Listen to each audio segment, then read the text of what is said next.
Welcome to True Echo, where real stories resonate louder than fiction. Today's story is about a quiet boy with a truth no one believed, and the man who walked into his classroom and silenced everyone. When a third grader said, "My dad works at the Pentagon," they laughed. But what happened next turned disbelief into dead silence. Stay until the end, you won't forget this. Zion Belrose was 7 years old and quieter than most kids in his third-grade class at Roosevelt Elementary in Newport, Rhode Island. He didn't raise his hand during show and tell, he didn't blurt out answers, and he never ran around at recess screaming like the others. He just observed, measured, precise, quiet. And that day, when Miss Halbridge, the overly chipper substitute teacher, asked what everyone's parents did for work, Zion didn't volunteer. But she called on him anyway. "Zion," she said, tilting her head. "Would you like to share?" He shut his lunchbox gently, folding the napkin inside it 3 times like he always did, and looked up. "My dad works at the Pentagon," he said plainly. The class cracked up. The kind of laughter that comes fast and cruel when children sense something unbelievable. A boy near the window smirked. "Does he clean the toilets there or something?" Even Miss Halbridge chuckled, lightly, carelessly, before composing herself. "That's quite a job title," she said indulgently. Zion didn't flinch. Didn't correct anyone. He just adjusted the cuffs of his shirt and went back to organizing the edge of his math worksheet. He wasn't surprised. He knew most people didn't believe him. Not because of what he said, but because of who they thought he was. They saw his skin before his words. They saw his quiet demeanor and assumed he was either slow or pretending. What they didn't see were the black SUVs that idled near his building in the mornings or the redacted documents his father kept locked away. Zion knew the truth, and didn't need to explain it to anyone. 15 minutes passed. The class was midway into a spelling quiz when the door clicked open. A man stepped in. Tall. Broad-shouldered. Skin like polished walnut. Not a single wrinkle in his sharply pressed shirt. A small silver badge caught the light on his chest. He didn't scan the room. He didn't ask for directions. He simply said, "I'm here to pick up my son." Every child froze. Even the boy near the window, mouth half open in shock. Miss Halbridge blinked. Sir, do you have?" The man handed her a folded slip from his breast pocket. She looked at it. Eyes widened. Handed it back without a word. Zion stood, slid his pencil into the desk slot, picked up his backpack, and walked out without looking at anyone. And before leaving, the man turned to the class and said, "Always believe the quiet ones. They tend to be right." Outside, the hallway smelled of pencil shavings and rain. Zion walked in perfect step beside his father. Neither spoke. Neither needed to. They didn't take the SUV that day. Instead, it was a quiet navy blue sedan with tinted windows and no stickers, no signs of who owned it. Just another anonymous car on a rainy street. Thane Belrose opened the door for his son. That wasn't for show. He always did. Inside, they buckled in. Zion looked at his father's profile, firm and unreadable. They laughed. Thane asked after a few moments, voice calm. Zion nodded. "You tell the truth?" "Yes." Thane nodded back. "That's all that matters." They drove through the damp streets of Newport, past triple-deckers and old stone buildings. Zion watched as life moved past the window. Then, quietly, he asked, "Why don't people believe me?" "Because most people believe what makes sense to them," Thane said. "Not what makes sense to you. And because your last name doesn't mean anything to them. Yet." Zion turned that over in his mind. But why did they laugh? Sometimes laughter is fear. Sometimes it's ignorance. Doesn't matter which. You keep telling the truth anyway. They arrived home to their apartment complex. Thane parked in the private lot behind the building but didn't get out. Instead, he looked directly at his son. "Truth doesn't need applause," he said. "It just needs consistency." Inside, the apartment was silent except for the hum of the fridge and the soft drip of a leaky bathroom sink. Zion set down his backpack. Thane picked up a white, unmarked package from the kitchen counter but didn't open it. He placed it to the side. Later that evening, Zion lay on the living room floor pretending to read a book about planetary orbits. Across the room, Thane was chopping vegetables with the same military precision he applied to everything. No wasted movement. "Why don't people know what you do?" Zion asked finally. Thane paused only for a second. "Because I'm not supposed to talk about it." "But if it's good stuff, why keep it secret?" "Because sometimes good things look bad to people who don't see the whole picture. And sometimes protecting others means keeping your mouth shut." Zion nodded slowly. "So it's not lying. It's protecting." "Exactly." That night, Thane retreated into his home office, a small room with no windows and a keypad lock. Zion had only been in there once. It had smelled like metal and ink. The door clicked shut behind him. But Zion couldn't sleep. At 1 a.m., he woke, no nightmare, just a feeling. The apartment was dark. Silent. Except, the office door was slightly ajar. That never happened. He crept into the hallway, feet bare, heart thudding. He pressed his back to the wall, just outside the office. Inside, voices. Not loud, but clear. "I told you we needed more time," said an unfamiliar man. Another voice answered. "We don't have time. The leak's already active." Then came his father's voice, low but firm. "I warned command last week. Now we're scrambling." Zion peeked. Inside were two men in suits. One bald.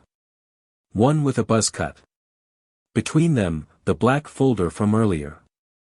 His father stood tall, arms folded, unreadable. Then the man with the buzz cut turned slightly, eyes landing directly on Zion. Their eyes locked. He didn't shout. Didn't call out. He just watched. Thane said, calm but direct. "Back to bed." Zion wanted to ask, "Are we in trouble? Who are they?" But he didn't. His father's hand on his shoulder guided him gently back to his room. He lay in the dark, eyes open wide, listening. And from the other side of the door, he heard it, the sound of men discussing betrayals, internal threats, and one name they wouldn't speak aloud. The men didn't leave until just before 3 a.m. Zion knew because he lay awake the entire time, staring at the ceiling, counting the soft thuds of footsteps and the low murmur of voices. When the front door finally clicked shut, the apartment fell silent. But Zion's mind didn't. The next morning at school, Zion moved through the halls like a ghost. There were no jokes this time. No mocking. Just eyes that followed him, some curious, some confused, a few guilty.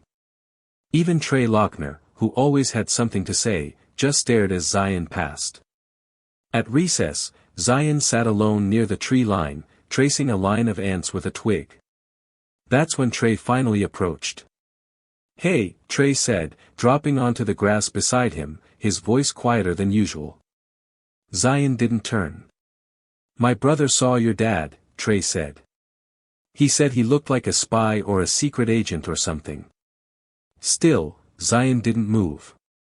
"My brother also said guys like that, vanish. Like, disappear when stuff gets too hot. You know, dangerous." Now Zion turned his head, just slightly. "You talk a lot," he said calmly. "But you don't say anything." Trey blinked. "I was just. You don't know anything. You just guess loud." Zion stood up, brushing off his pants, and walked away. Recess wasn't over, but he didn't care. When Miss Halbridge saw him, she motioned him over. You okay, Zion? She asked. I'm fine. She looked at him carefully. Quieter than usual. Zion didn't respond at first. Then he said, I just want to do my work. Miss Halbridge gave a soft nod. All right. My door's always open.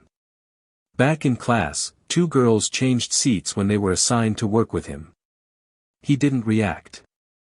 Instead, he pulled out his notebook and began copying the glossary from the back of the textbook word for word. At lunch, Zion sat alone again. Jace, his usual table mate, waved from across the room but didn't come over. Zion didn't wave back. He opened his lunchbox. PB&J, apple slices. A hard-boiled egg. Arranged neatly, like always. Halfway through his sandwich, a fifth grader bumped into his tray. The chocolate milk spilled, over his shirt, his book, his desk. The boy laughed and walked away. Zion didn't flinch. He cleaned it up himself before the lunch aide could even react. Do you want to call home? She asked gently. No. It's just milk. But it wasn't just milk. It was the weight. It was the pressure. And at home, something heavier was coming. That evening, Thane cooked his signature rice dish. Zion sat at the table, pencil in hand, pretending to do math homework. His paper remained blank. Thane stirred the pot without turning around. You got hit with milk today. Zion's head snapped up. How do you know? Word travels. From who? Doesn't matter. Zion stared. You have people in my school. Thane turned around slowly. I have people everywhere. No smirk. No wink. Just steady truth. That's why Zion believed him. Some kids were whispering things, Zion said. Rumors. Fear. Am I in trouble? He asked. Thane sat across from him, eyes tired but alert. I want to tell you something. You won't understand all of it. That's okay. I'm not telling you so you can fix it, I'm telling you because you asked. Zion's eyes stayed on his father, quiet. I work in counterintelligence. That means I track people who pretend to be loyal but aren't. People who sell secrets. Who put lives in danger. My job is to confirm and stop the damage. Like spies? Zion asked.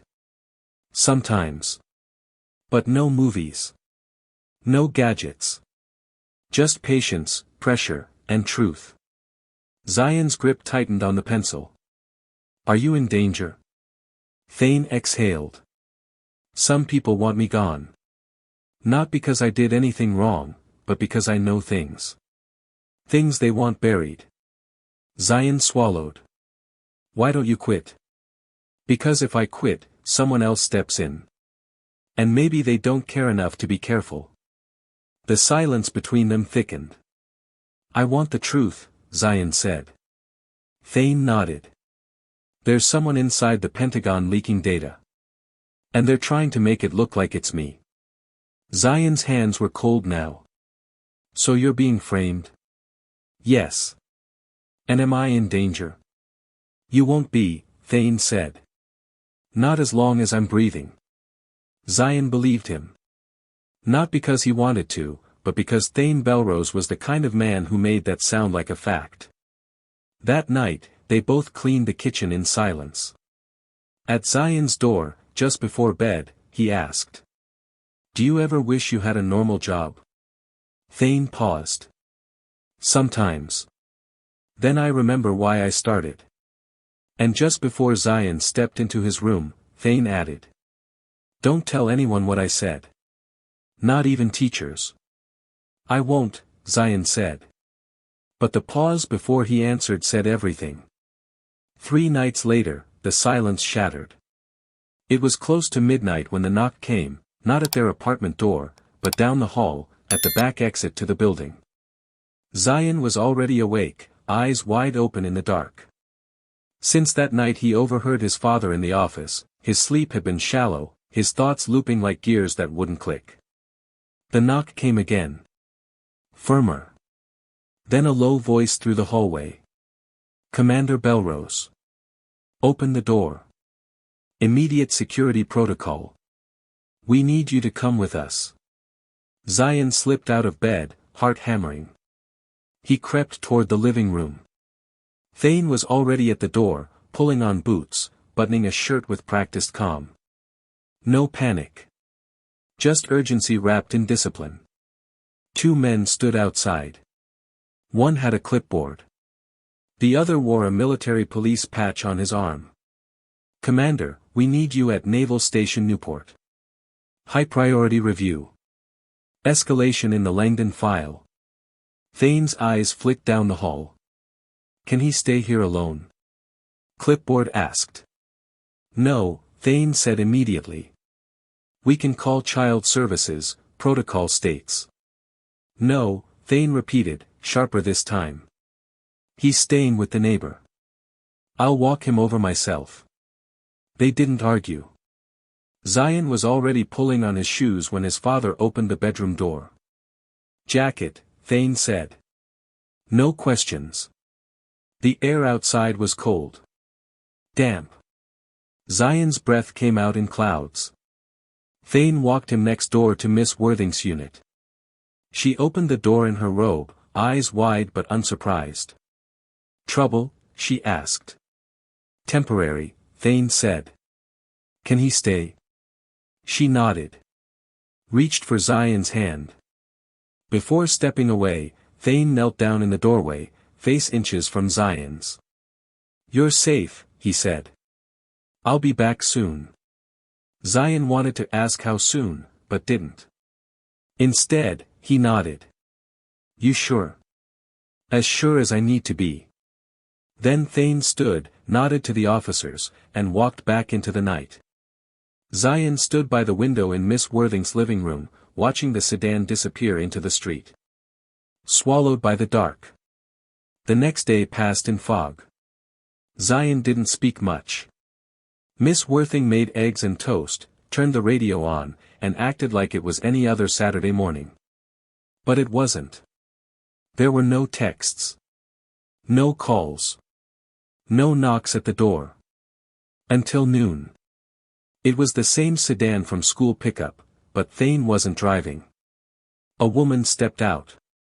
Mid-40s. Tan trench coat. Brown folder under one arm. Her ID read, Karen Darrow, Federal Intelligence Oversight Division.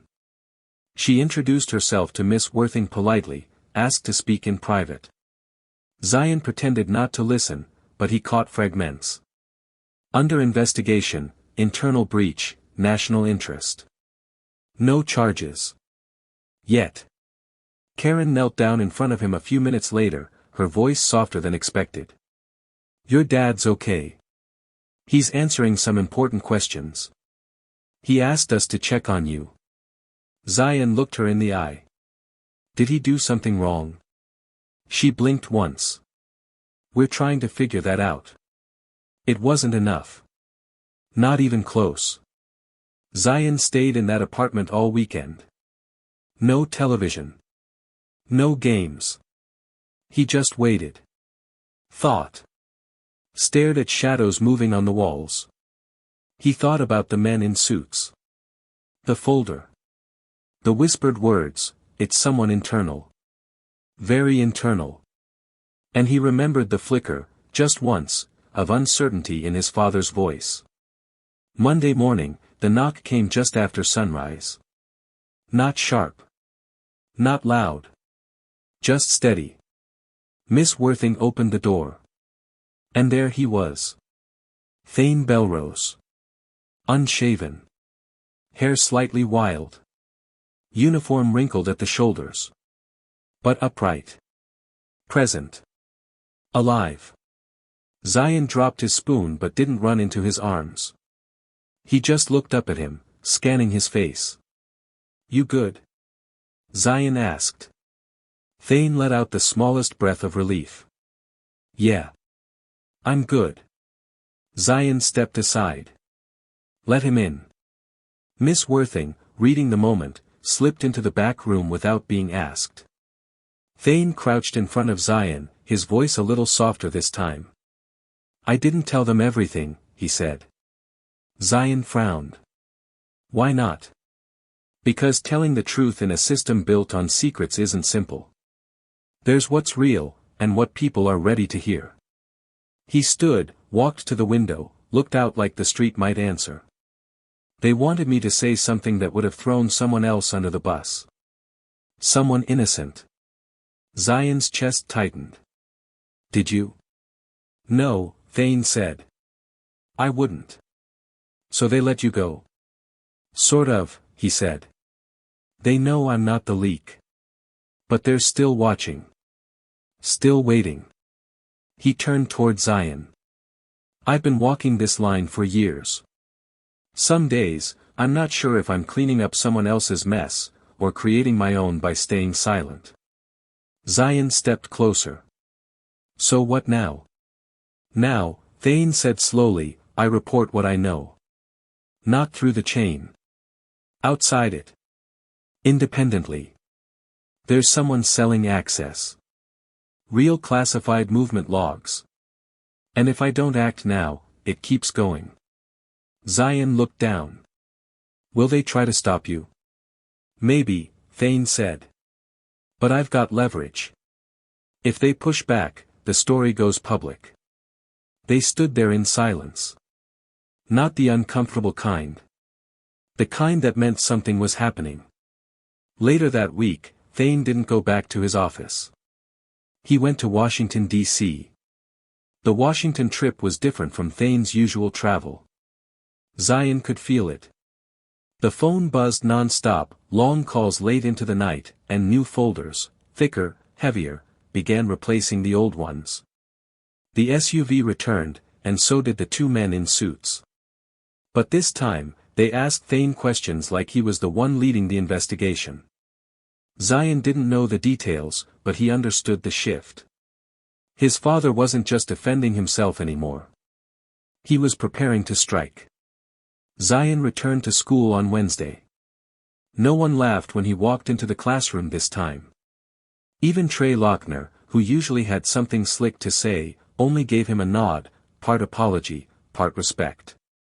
Miss Halbridge greeted him with a cautious smile. Welcome back, Zion, she said, almost like she wasn't sure what he'd come back as. He nodded and sat down, opening his notebook with calm precision.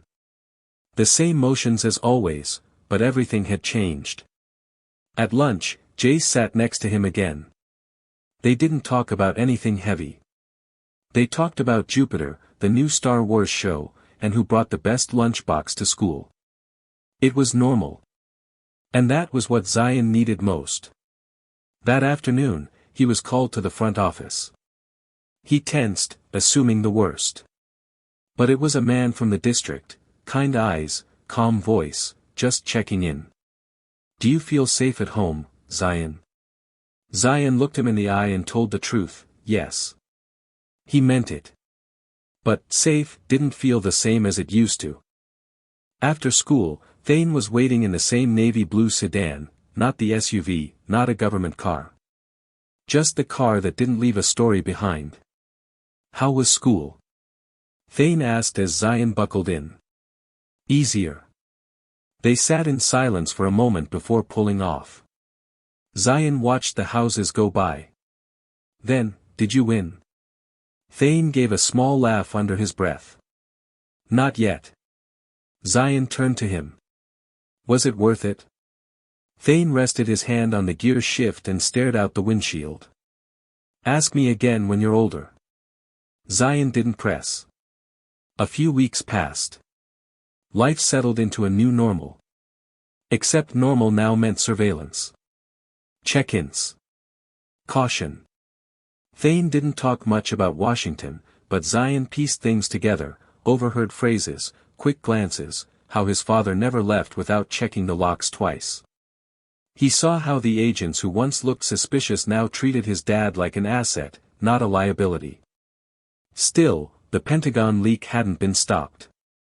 One evening, as Zion sat at the table building a solar system model for science class, he looked up and said, "Do you think they'll ever find who's leaking the files?" Thane didn't answer right away. "They already have an idea," he said. "But proving it? That's the hard part. Especially when the leak is protected." Zion frowned. Protected by who? Someone with power. And power protects its own. He didn't elaborate. He didn't need to. That night, Zion couldn't sleep again. At 2 a.m., he wandered into the kitchen for water. The apartment was dark, except for the faint light leaking under the office door. He stood there for a moment, cup in hand, and listened. Inside, his father wasn't on the phone. He was recording a message. A single sentence slipped through the door. "If anything happens to me, this file goes straight to the Secretary of Defense." Zion's chest tightened. He went back to bed, but his thoughts kept spinning. That weekend, Thane took him to the Naval Museum. Not for fun. For clarity. They walked through exhibits on espionage, silent wars, encrypted messages. Zion asked more questions than usual. Thane answered each one calmly. At the end, as they stood in front of a decommissioned cipher machine, Zion asked, "Have you ever had to lie to someone you cared about?" Thane's jaw flexed. "Yes." "Why?" "To protect them." "Did it work?" A pause. For a while. Zion didn't ask who. He didn't need to. He knew now what kind of man his father was, a man willing to live in shadows so others could live in light. A month later, Zion came home from school to find his father in the living room, shirt sleeves rolled up, a sealed envelope in one hand. "What's that?" he asked. "Insurance," Thane replied. "For what?" "In case I disappear." Zion's stomach dropped. "Don't say that." "I don't plan to," Thane said. "But planning isn't the same as predicting." He handed Zion the envelope. "You keep this. You don't open it unless I don't come back one day." Zion stared at it. "What's in it?" "Instructions. Contacts. Proof." Zion took the envelope, slid it into the bottom of his school drawer later that night, and prayed he'd never have to look at it again. Spring turned to summer, and the story didn't go away. Though Thane was no longer being directly questioned, he was still being watched, closely. Zion noticed it in the little things, how his father checked the mail twice a day now, how his tone grew sharper on certain calls, how the black SUV sometimes returned late at night and stayed parked for hours outside their building. But something else shifted too. Zion had begun to change. He spoke more confidently in class. Not louder, just clearer. He no longer cared if kids whispered when he walked into the cafeteria. He noticed details no one else did, who got quiet when certain announcements came on, who faked confidence when teachers passed by. He wasn't just growing older. He was becoming his father's son. One day, during a quiet Saturday breakfast, Zion said, "If I wanted to do what you do someday, could I?" Thane raised an eyebrow over his coffee mug. "You mean intelligence?" Zion nodded. "You'd have to be okay with being misunderstood," Thane said. "And with not always getting credit. You'd have to be comfortable with truth that can't be told. And with decisions that don't come with clear winners." Zion looked down at his cereal. "So, not easy." "No," Thane said. "Not easy. But necessary." Later that afternoon, a package arrived. No return address. No name. Inside was a flash drive and a single photo, an old one. A group shot. 7 men in uniform. One of them circled in red. Zion saw it first. "That's you," he said, pointing. Thane's expression didn't change. "Who sent it?" Zion asked. "Someone who wants me to know I'm being watched," Thane said quietly. "Is that a threat?" "Not yet. It's a warning." That night, Thane worked behind the locked door of his office again. Zion sat on the couch, pretending to watch TV. But all he could hear were the words his father hadn't said out loud. Truth. Proof. Exposure. Zion got up and went to the drawer in his room. He pulled out the envelope marked with his name in careful block letters. He didn't open it.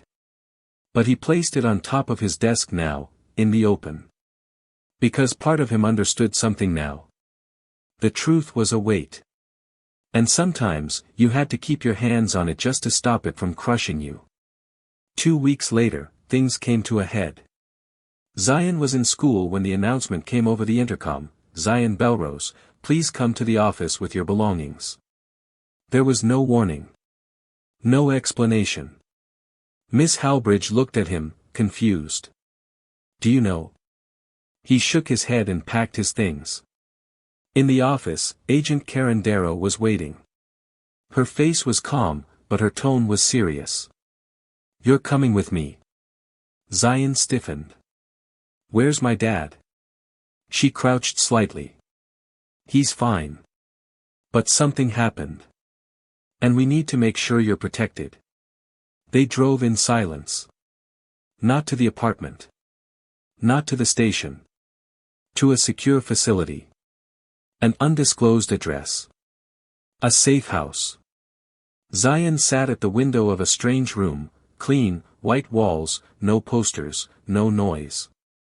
Just a bed, a lamp, and a folder on the desk labeled, "Guardian Protocol, Minor Clearance."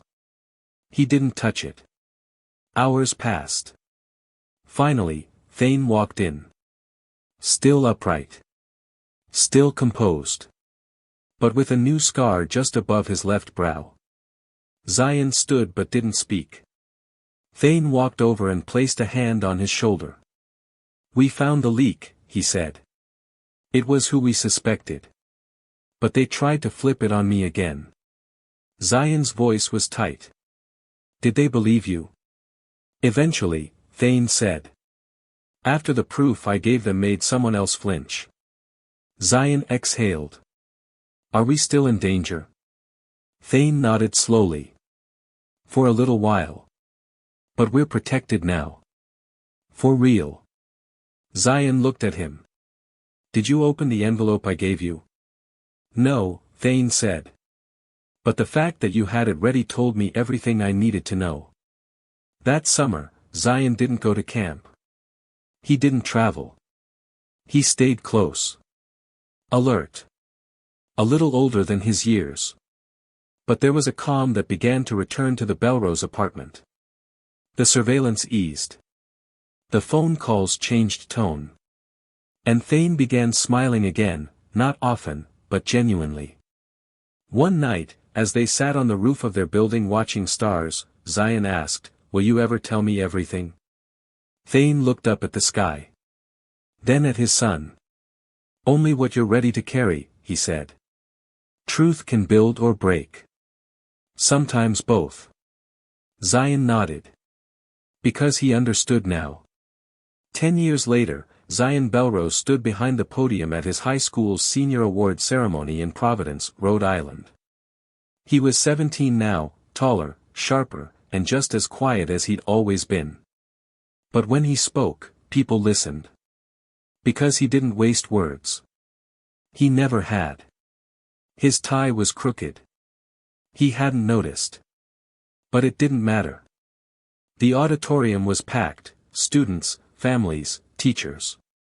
Even a few journalists. Zion glanced at the speech he had prepared. He didn't read it. Instead, he looked up and found the man in the front row. His father. Thane Belrose. Now older, grayer, his uniform worn with time. Still unreadable to most, but not to Zion. Not anymore. "My dad always told me," Zion began, voice calm and steady, "that telling the truth doesn't mean people will believe you. It just means you'll never have to remember what you made up." A ripple of quiet laughter spread through the room, real, soft, understanding. "When I was 7, I told my class that my father worked at the Pentagon." They laughed. Even the teacher didn't believe me. I didn't argue. I just waited. He paused, letting the moment breathe. 15 minutes later, he walked through the classroom door. The crowd listened in total silence now. I didn't know what he really did. I just knew he was steady. Strong. And he came home when he could. I know more now. Some things he never told me, but I figured them out. Zion scanned the room, locking eyes with a few of the teachers who had once underestimated him. Some of them looked down now, ashamed. There's something I want to pass on, Zion said, voice firmer now. Especially to the ones who sit quietly in the back. The ones who get looked at sideways because of their skin, or their silence, or their parents' jobs. The ones who get laughed at for telling the truth too early. He took a breath. Just because you're not loud doesn't mean you're wrong.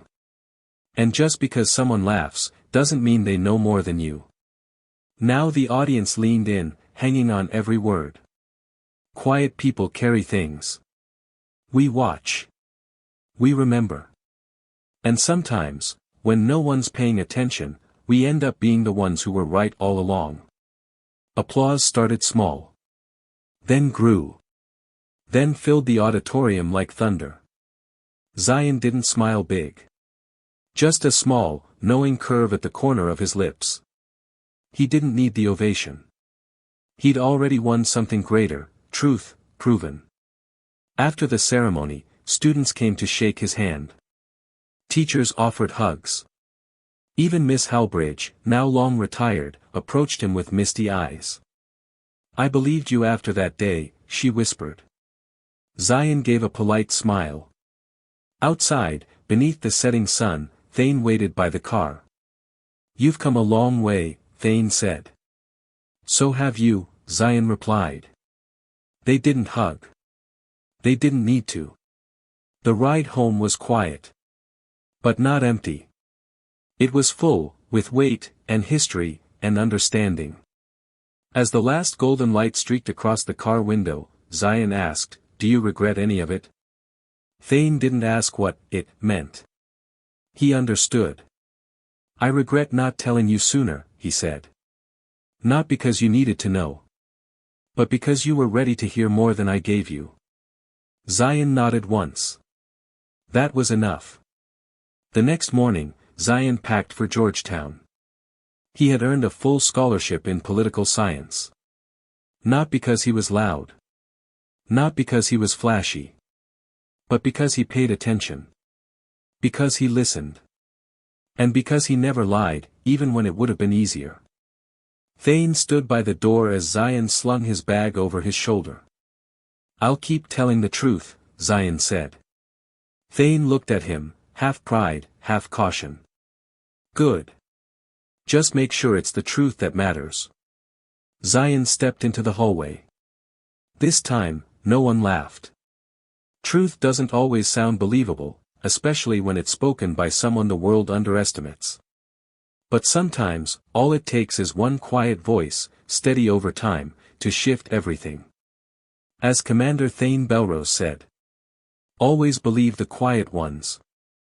They tend to be right. If this story moved you, if you've ever been doubted for telling the truth or overlooked for being quiet, then you're not alone.